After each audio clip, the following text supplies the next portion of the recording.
शब्द की शिक्षा बहुत महत्वपूर्ण है ताकि आपको इस बात का प्रकाश मिले कि आप कौन हैं, आप नहीं हैं।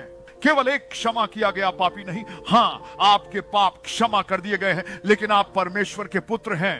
शक्ति के साथ, अधिकार के साथ, जो कुछ भी प्रभु ने आपको दिया है, आप जानते हैं, धार्मिकता के साथ, मैं परमेश्वर के साथ सही संबंध में हूं, मैं प्रिय में स्वीकार किया गया हूं और परमेश्वर ने मुझे शक्ति दी है। इसलिए जब मैं उस बीमारी के खिलाफ खड़ा होता हूं, जब मैं उस विरोध के खिलाफ खड़ा होता हूं, जब मैं उस चुनौती के खिलाफ खड़ा होता हूं, तो मुझे पता होता है कि परमेश्वर मेरे साथ है। कृपया मेरे साथ 1 यूहन्ना अध्याय 3 आयत 8 खोलें। याद रखें, प्रभु ने कहा यूहन्ना अध्याय 10 पद 10 में, चोर आता है केवल चुराने, मारने और नाश करने के लिए। मेरे साथ कहें, चुराने, मारने और नाश करने के लिए। मिटा दो और नष्ट कर दो। और क्या आप जानते हैं कि शैतान कभी समय नहीं लेता?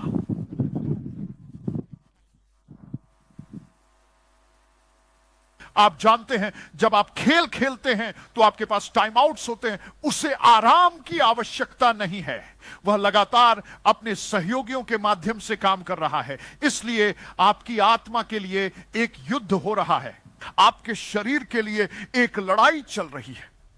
क्या आपको याद है कि मूसा के शरीर के लिए माइकल और शैतान के बीच एक लड़ाई हुई थी?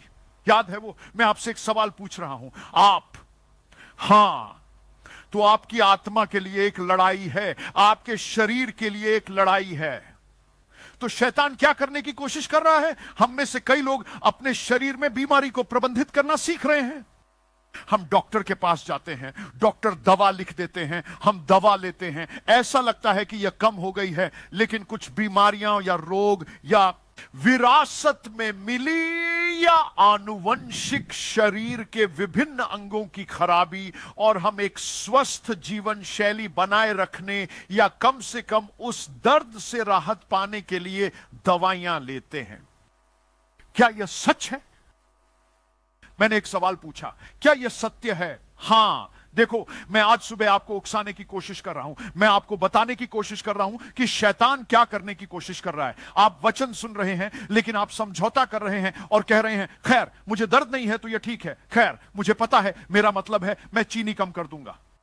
मैं ये नहीं कह रहा कि आपको चीनी लेनी चाहिए, लेकिन मैं कह रहा हूं कि हम में से कुछ लोग चाहते हैं, आप जानते हैं, कुछ लोग चीनी लेना चाहते हैं। नहीं, मैं खुद को इसमें शामिल नहीं करता। कुछ लोग थोड़ा मीठा खाना पसंद करते हैं और वे खा सकते हैं क्योंकि उन्हें पता है कि उसका क्या परिणाम होगा, इसलिए वे उन गोलियों का सेवन करते रहते हैं। और मैं यहां किसी की आलोचना नहीं कर रहा हूं, कृपया समझें, मैं आपकी तरफ हूं। मैं आपको यह दिखाने की कोशिश कर रहा हूं कि वहां एक दुश्मन है जो आपको यह विश्वास दिलाने की कोशिश कर रहा है कि वचन काम नहीं करता और कि आपको हर चीज को बाहरी तौर पर संभालना है।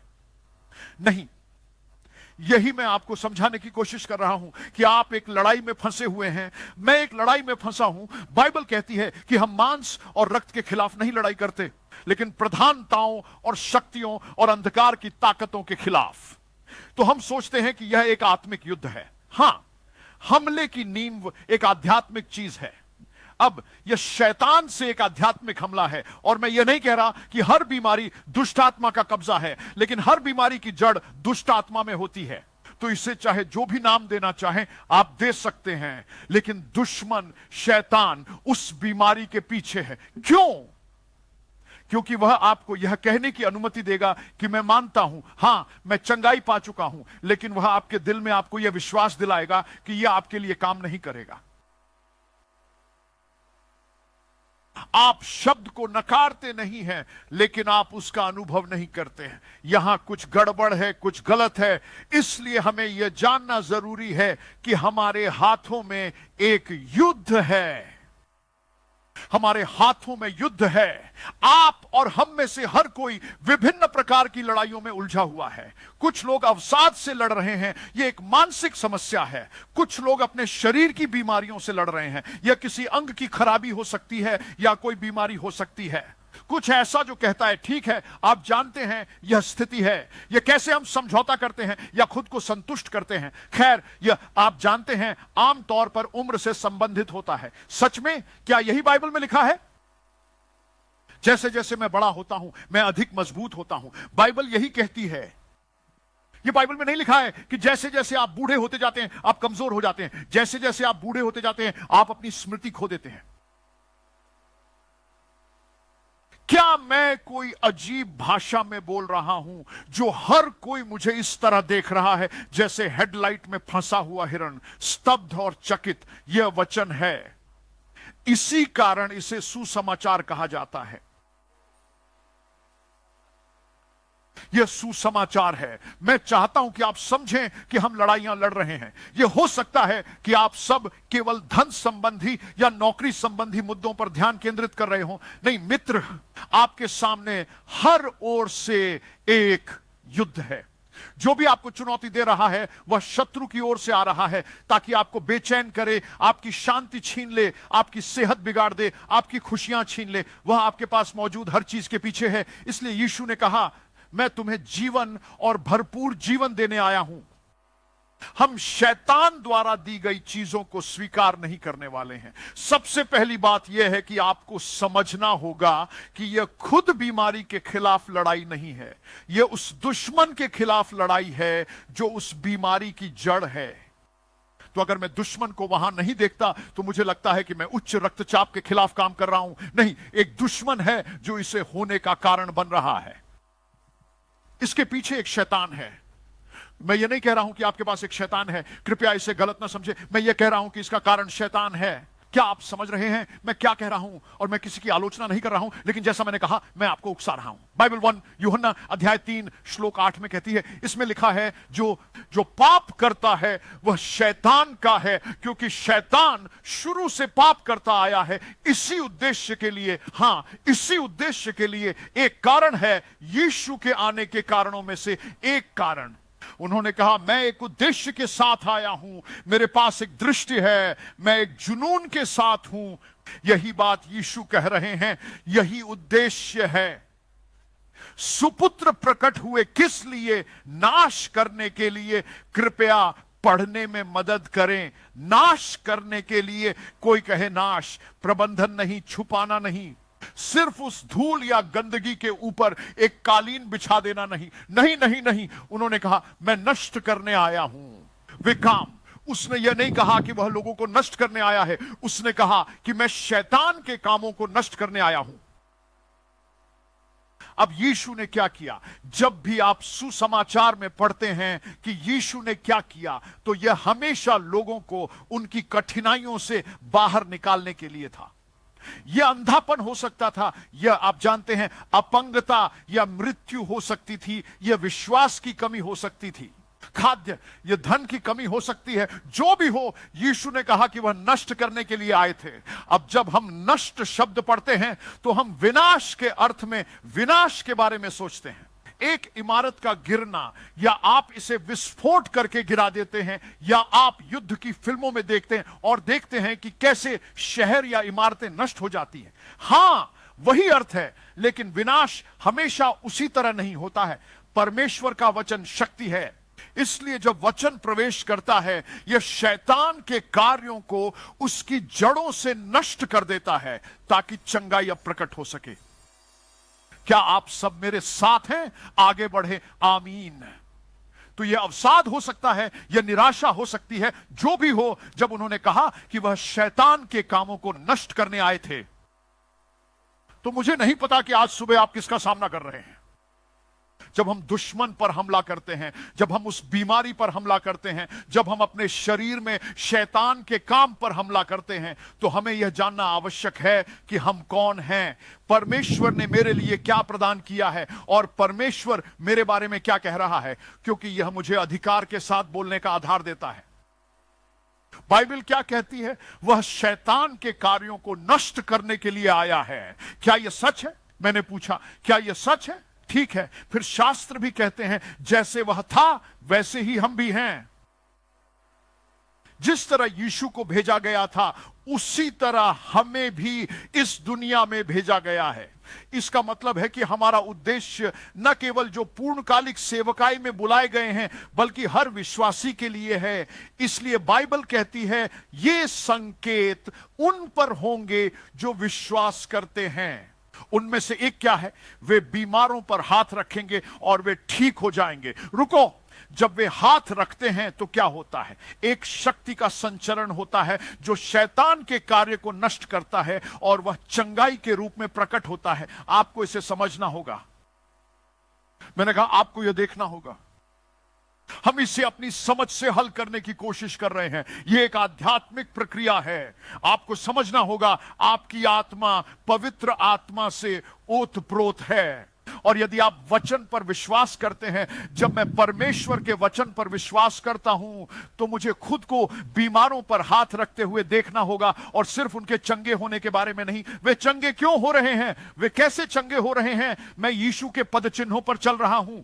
क्या यही बात नहीं है जो पास्टर सैम आज सुबह कह रहे थे?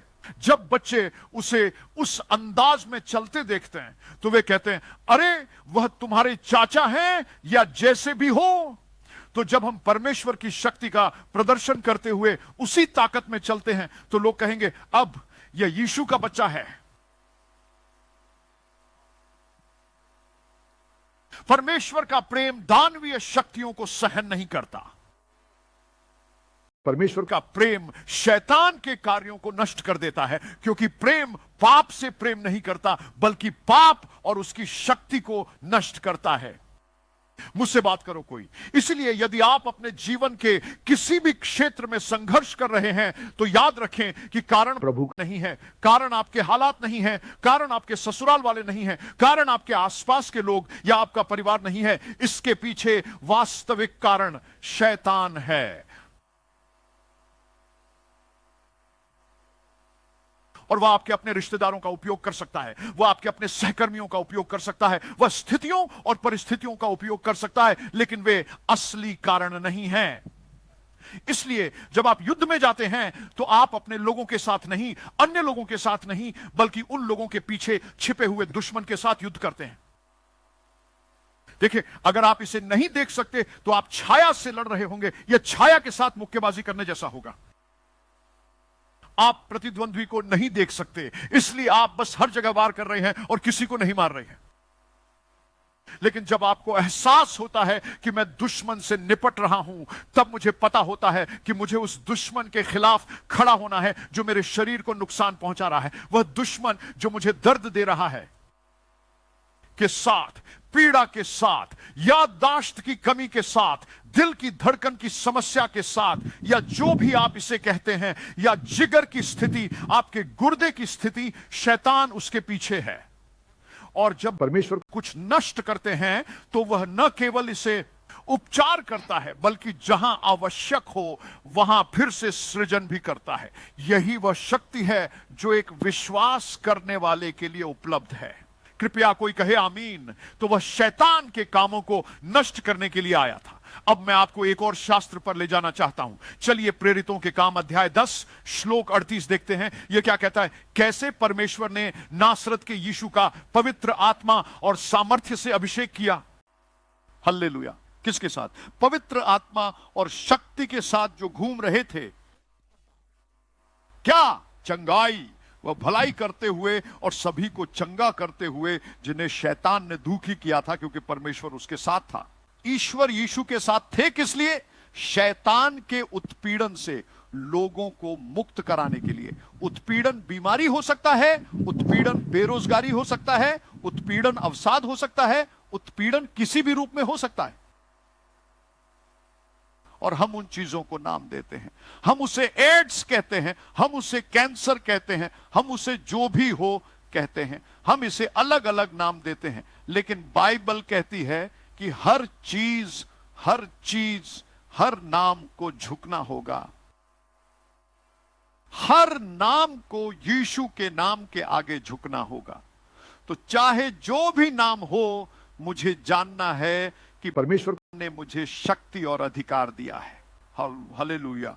देखिए, यदि आपके पास वचन में मजबूत नींव और आप कौन हैं इसकी समझ और ज्ञान नहीं है, तो आप कभी भी साहसपूर्वक बोल नहीं सकते। यही कारण है कि वचन की शिक्षा इतनी महत्वपूर्ण है, ताकि आपको यह प्रकट हो कि आप कौन हैं। आप नहीं हैं, सिर्फ एक माफ किया गया पापी। हां, आपके पाप माफ कर दिए गए हैं, लेकिन आप परमेश्वर के पुत्र हैं। शक्ति के साथ, अधिकार के साथ, जो कुछ भी परमेश्वर ने आपको दिया है, आप जानते हैं, शक्ति के साथ। धार्मिकता के साथ, मैं परमेश्वर के साथ सही स्थिति में हूं, मुझे प्रिय के रूप में स्वीकार किया गया है और ईश्वर ने मुझे सशक्त बनाया है। इसलिए जब मैं उस बीमारी के खिलाफ खड़ा होता हूं, जब मैं उस विरोध के खिलाफ खड़ा होता हूं, जब मैं उस चुनौती का सामना करता हूं, मुझे पता है कि परमेश्वर मेरे साथ है। देखिए ये क्या कहता है, क्योंकि परमेश्वर उसके साथ था। जब आप जानते हैं कि परमेश्वर आपके साथ हैं, तो आप झुकेंगे नहीं, आप हार मानेंगे नहीं, आप एक स्टैंड लेंगे और कहेंगे कि यह एक असामान्यता है, यह सही नहीं है, इसे ठीक किया जाना है और मैं इसे यीशु के नाम में शक्ति और युद्ध के हथियारों का उपयोग करके ठीक करूंगा। और युद्ध के कई हथियार हैं, हम यीशु के नाम का उपयोग करते हैं, हम परमेश्वर के शब्द का उपयोग करते हैं और वह अधिकार जो परमेश्वर ने हमें दिया है। यहां तक कि जो तत्व हमने आज सुबह लिए वे भी हथियार हैं। ये आध्यात्मिक हथियार हैं जिनसे हम शैतान को परास्त करते हैं, जो भलाई करता और सबको चंगा करता फिरा। कितनों को, फिर से कहो, क्या उसमें तुम शामिल हो? उसने सबको चंगा किया। तो अगर परमेश्वर की इच्छा सबको चंगा करने की है, तो मैं अपने शरीर में इस बीमारी को क्यों सहन कर रहा हूं? क्यों मैं उस बीमारी को संभालने की कोशिश क्यों कर रहा हूं? मैं उस अवसाद को संभालने की कोशिश क्यों कर रहा हूं? मैं शैतान को मुझे दबाने की अनुमति क्यों दे रहा हूं और फिर भी एक ईसाई, एक धार्मिक ईसाई की तरह व्यवहार कर रहा हूं? जैसा कि मैंने कहा, मैं किसी के खिलाफ नहीं हूं, मैं किसी पर उंगली नहीं उठा रहा हूं, लेकिन मुझे लगता है कि कलीसा में एक तरह की सुस्ती आ गई है। हम सुस्ती में हैं। हमने जो कुछ सह रहा है उसे स्वीकार करने के लिए खुद को सुस्त कर लिया है। नहीं, हमें उठना होगा और कहना होगा, नहीं, मैं कोमा से बाहर आ रहा हूं, मैं आत्मिक कोमा से बाहर आ रहा हूं, मैं समझ रहा हूं कि मैं कौन हूं और मुझे इस तरह से नहीं जीना चाहिए। मैं उठूंगा, मैं शैतान को हराऊंगा, क्योंकि परमेश्वर ने अपने वचन में यह वादा किया है। परमेश्वर ने अपने वचन में कहा है कि मैं विजेता हूं ना कि पराजित, मैं आरोग्यदाता हूं। उसने कीमत चुका दी है, तो शैतान तुम्हारी यह हिम्मत कैसे हुई कि मेरे साथ ऐसा करो? अब याद रखें, यह सिर्फ एक लड़ाई नहीं है, यह एक कुश्ती मुकाबला है। इसमें थोड़ा समय लग सकता है। धैर्य रखें, धैर्य रखें। तो जब आप इसे बनाते हैं, मुझे ताकत के द्वारा स्वस्थ किया गया था, मैं ताकत से स्वस्थ हो गया था, मैं स्वस्थ हो गया था, यह कोई युद्ध नहीं है। याद रखें, जब आप ऐसा कह रहे हैं, आप कुछ कर रहे हैं, आप वचन का उपयोग कर रहे हैं जो आत्मा की तलवार है, आप उस अधिकार का उपयोग कर रहे हैं जो परमेश्वर ने आपको दिया है, क्योंकि उस अधिकार में आप अपने शरीर को यह बता रहे हैं कि आपको बेहतर ढंग से लाइन में लगना होगा। आमीन भी आप शरीर से कह रहे हैं कि आपको सही लाइन में आना होगा, तो आप क्या कर रहे हैं? आप उस स्थिति में वही कर रहे हैं और लागू कर रहे हैं जो परमेश्वर ने कहा है। तुम्हारी हिम्मत कैसे हुई शैतान, मेरे शरीर के साथ ऐसा करने की, मेरे प्रियजन के शरीर के साथ ऐसा करने की? तुम्हारी हिम्मत कैसे हुई? यही रवैया हमें अपनाना चाहिए। समझौता नहीं करना चाहिए। एक सुस्त धार्मिक ईसाई जीवन नहीं जीना चाहिए, जहां हम हर उस चीज को स्वीकार कर लेते हैं जिसे दुनिया सामान्य मानती है। नहीं, यह सामान्य ईसाई धर्म नहीं है। असली सामान्य ईसाई धर्म ऊपर जीना है, ना कि नीचे। वास्तविक ईसाई धर्म, सामान्य ईसाई धर्म प्राकृतिक दुनिया को अजीब और विचित्र लग सकता है और वे हमें अजीब कहेंगे, लेकिन असली अजीब वो हैं क्योंकि हम जो विज्ञान कहता है उसके अनुसार नहीं, बल्कि जो परमेश्वर कहते हैं उसके अनुसार खड़े होते हैं और काम करते हैं। आप जानते हैं कि हम में से कई लोग विज्ञान पर बहुत अधिक निर्भर हैं और उतनी नहीं परमेश्वर के वचन पर। और फिर भी हम जानते हैं कि उन्होंने 10 साल पहले जो कहा था, अब वे कहते हुए कि मुझे खेद है कि यह वास्तव में सही नहीं है। आपको यह करना चाहिए। इस मामले में कितने मुद्दों का समाधान किया गया है। वे अपनी राय बदलते हैं, वे अपनी स्थिति बदलते हैं और फिर भी हम विज्ञान पर अधिक भरोसा करते हैं बजाय इसके कि हम परमेश्वर पर विश्वास करें। और प्रभु ने कहा, मेरी वाणी असफल नहीं होगी। स्वर्ग और पृथ्वी तो मिट जाएंगे, लेकिन मेरा वचन नहीं। अगर प्रभु ने एक बार कुछ बोल दिया तो वह कभी नहीं बदलता और उसे बदला नहीं जा सकता, लेकिन विज्ञान बदल जाएगा, क्योंकि विज्ञान खोज का अध्ययन है। विज्ञान केवल वही खोजता है जो पहले से ही प्रभु ने बनाया है। विज्ञान कुछ भी निर्मित नहीं कर सकता, लेकिन प्रभु एक रचनाकार हैं और रचनाकार किसी भी मानव, शिक्षित या अशिक्षित व्यक्ति से अधिक जानते हैं। आज सुबह मुझसे कितने लोग सहमत हैं? परमेश्वर के मेमने की स्तुति हो। आमीन। धन्यवाद यीशु, धन्यवाद प्रभु। हम आपको एक और शास्त्र की तरफ ले चलते हैं। पहला पतरस अध्याय 5 पद 8 कृपया। पहला पतरस अध्याय 5 पद 8। सचेत रहो, सावधान रहो, क्योंकि तुम्हारा शत्रु शैतान गरजते हुए सिंह के समान घूमता है, जिसे वह निगल सके उसे खोजता है। आप जानते हैं आसान शिकार कौन होते हैं? वे लोग जो परमेश्वर के वचन की समझ नहीं रखते हैं, लोग जो यह समझ नहीं रखते कि वे परमेश्वर में कौन है, जो लोग धार्मिक हैं आध्यात्मिक नहीं। वे शैतान के लिए आसान शिकार हैं। शैतान हर किसी को, यहां तक कि परमेश्वर के पुत्र को भी परखेगा। क्या उसने यीशु की परीक्षा नहीं ली थी? वह आएगा क्योंकि वह निगलना चाहता है। शैतान यह घोषणा करते हुए नहीं आएगा, अरे महोदय मैं मिस्टर शैतान हूं, मैं यहां तुम्हारी परीक्षा लेने आया हूं। नहीं, शैतान विभिन्न रूपों में आता है, शैतान विभिन्न लोगों के माध्यम से आता है। कभी कभी वह आपके अपने प्रियजनों का उपयोग करेगा।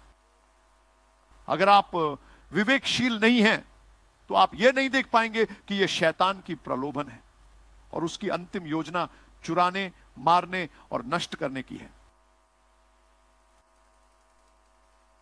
लेकिन परमेश्वर की योजना यह है कि मैं प्रचुरता में जीऊं, मैं परीक्षा के समय से गुजर सकता हूं, मैं पानी से गुजर सकता हूं, मैं आग से गुजर सकता हूं। प्रभु हमें इन चीजों से गुजरने की अनुमति देते हैं ताकि हमारे चरित्र का निर्माण हो सके। इसका मतलब यह नहीं है कि प्रभु ने हमसे किनारा कर लिया है या प्रभु कह रहे हैं कि तुम पापी हो, तुम्हें इसका हकदार होना चाहिए। नहीं, मैं एक पुत्र हूं, तुम एक पुत्र हो, तुम प्रभु की पुत्री हो। और प्रभु कभी कभी इन चीजों की अनुमति दे सकते हैं क्योंकि हम अपने मूर्खतापूर्ण निर्णय लेते हैं। कभी कभी यह हमारे समझ की कमी के कारण हो सकता है, कभी कभी यह सिर्फ परमेश्वर के खिलाफ विद्रोह हो सकता है। चाहे कुछ भी हो, परमेश्वर कभी भी आपको त्याग नहीं करेगा। उन्होंने कहा है कि मैं पथभ्रष्ट के साथ विवाह बंधन में बंधा हूं।